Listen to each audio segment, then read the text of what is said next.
దేశభక్తిని అణువణువున వంట పట్టించుకున్న మహోన్నత వ్యక్తి కోటిరెడ్డి.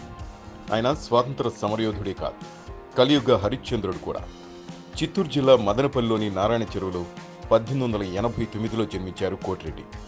మదనపల్లిలోని థియోసాఫికల్ ఉన్నత పాఠశాలలో ప్రాథమిక విద్యను అభ్యసించారు. విద్యార్థి దశలోనే రామాయణ, మహాభారత గ్రంథాలను అవపోసన పెట్టిన ఆయన దైవభక్తితో పాటు దేశభక్తిని కూడా వంట పట్టించుకున్నారు.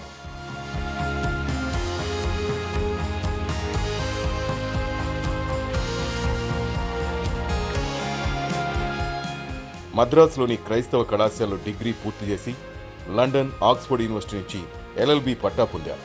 అనంతరం 1914లో మద్రాస్ హైకోర్టులో న్యాయవాద వృత్తి చేపట్టారు.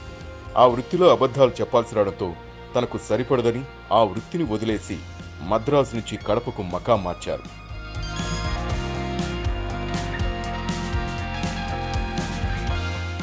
1917లో జమ్మలమడుగు ప్రాంతానికి చెందిన రామసుబ్బమ్మను వివాహం చేసుకున్నారు కోటిరెడ్డి. స్వతహాగా దేశభక్తురాలైన రామసుబ్బమ్మ కూడా భర్తతో పాటు ఎన్నో స్వాతంత్ర పోరాటాల్లో పాల్గొన్నారు. 1921లో గాంధీజీ కడప జిల్లాలో పర్యటించిన సందర్భంగా ఆయన ప్రసంగానికి ప్రభావితుడైన కోటిరెడ్డి స్వాతంత్ర సంగ్రామంలో పాల్గొన్నారు. స్వాతంత్ర పోరాటంతో పాటు జిల్లాలో సారా వ్యతిరేక ఉద్యమాన్ని నిర్వహించారు.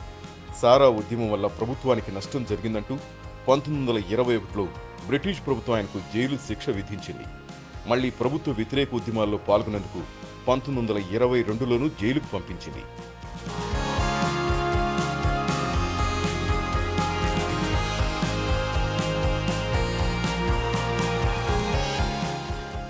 1930లో ఉప్పు సత్యాగ్రహంలో పాల్గొనేందుకు కోటిరెడ్డికి సంవత్సరం పాటు జైలు శిక్ష వేశారు.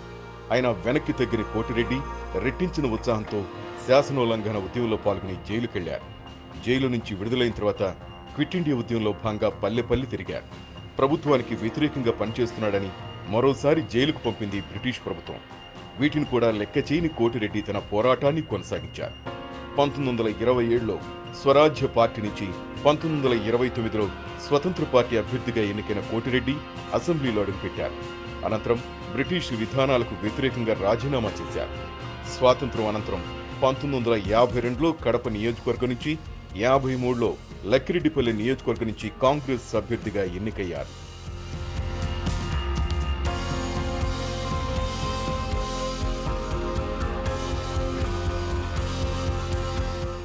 ఉమ్మడి మద్రాసు రాష్ట్రంలో రాజాజీ ప్రభుత్వంలో కోటిరెడ్డి దేవాదాయ శాఖ మంత్రిగా పనిచేశారు.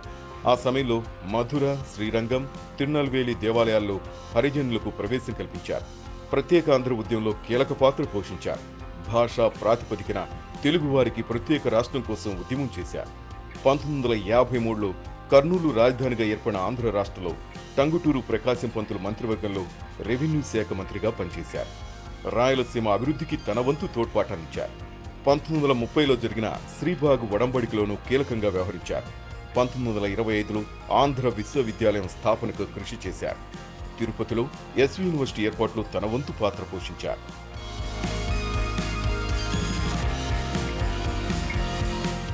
మహిళలు గడప దాటరాదనే నిబంధన ఉన్ననాటి రోజుల్లో తన భార్య రామసుబ్బమ్మ కోరిక మేరకు 5 లక్షల విరాళంతో ఎస్కేఆర్ మహిళా కళాశాలను కడప పట్టణంలో స్థాపించారు కోటిరెడ్డి.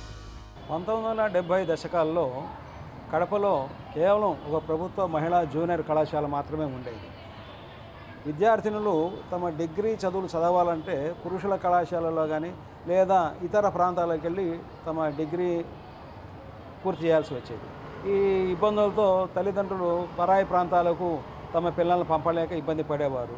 మరి కొంతమంది పురుషుల కళాశాలలో చేర్పించడం కొంత ఇబ్బందికరంగా భావించి అంతటితో కళాశాల విద్య ఆగిపోయే స్థితిలో ప్రభుత్వం ద్వారా ఒత్తిడి తీసుకొని వచ్చి ప్రభుత్వ అధీనంలో కడపలో ఒక మహిళా కళాశాల ఏర్పాటు చేయాలని ఆందోళన ప్రజల్లో రేకెత్తింది. 1976లో ప్రభుత్వ కళాశాల విద్యార్థి సంఘం చైర్మన్గా ఉన్నటువంటి నేను ఆ ఉద్యమంలో కూడా పాలు పంచుకోవడం జరిగింది. 1973లో తాత్కాలికంగా మహిళా కళాశాల ఏర్పాటుకు ప్రభుత్వం అంగీకరించింది. తదనంతరం కడప చెందిన స్వాతంత్ర సమరయోధులు శ్రీ కోటిరెడ్డి గారు, వారి సతీమణి కడప జిల్లా బోర్డు ప్రథమ అధ్యక్షురాలు శ్రీమతి రామసుబ్బమ్మ గారు తమ పేరున 5 లక్షల రూపాయలు విరాళం ప్రకటించడంతో వారి పేరుతో కోటిరెడ్డి రామసుబ్బమ్మ, కడప కోటిరెడ్డి గారి పేరుతో ప్రభుత్వ మహిళా కళాశాల ఏర్పాటుకు శ్రీకారం చుట్టడం జరిగింది.